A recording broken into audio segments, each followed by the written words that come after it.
बिस्मिल्लाहिर्रहमानिर्रहीम। मोहतरम नाज़रीन, गलत इरादे की कामयाबी गुनाह है और सही इरादे की नाकामी भी सवाब है। अपने इरादे की इस्लाह करो। ज़िंदगी की हर वो मुश्किल जो आपको सजदा करना सिखा दे, हर वो दर्द जो रब के आगे रोना सिखा दे, हर वो आजमाइश जो अल्लाह के करीब कर दे, वो अल्लाह की अता है, फ़ज़ल है आप पर। अगर कांटे फेंक कर जाओगे तो वापसी पर खारदार झाड़ियाँ मिलेंगी, और वापसी का सफ़र तो हर सूरत तय करना होता है।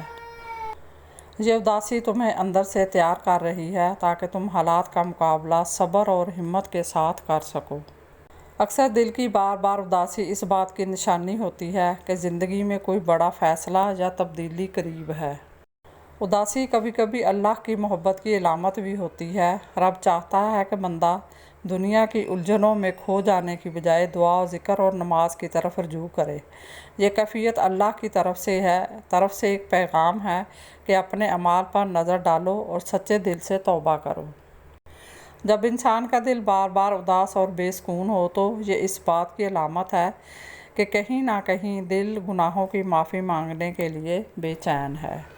घुटनों में दर्द हो तो कपड़ों वाला नील घुटनों पर लगाया करो, दर्द फ़ौरन ख़त्म हो जाएगा। उंगलियों के चटखारे बजाने से इंसान के दिमाग की नसें कमज़ोर होती जाती हैं। मज़ीद इसी तरह की अच्छी और मालूमाती वीडियो देखने के लिए मेरे चैनल को सब्सक्राइब करें, और अगर आपको वीडियो अच्छी लगे तो प्लीज़ लाइक ज़रूर कर दिया करें। अल्लाह आपका और मेरा हामी और नासर हो। जज़ाकल्लाह।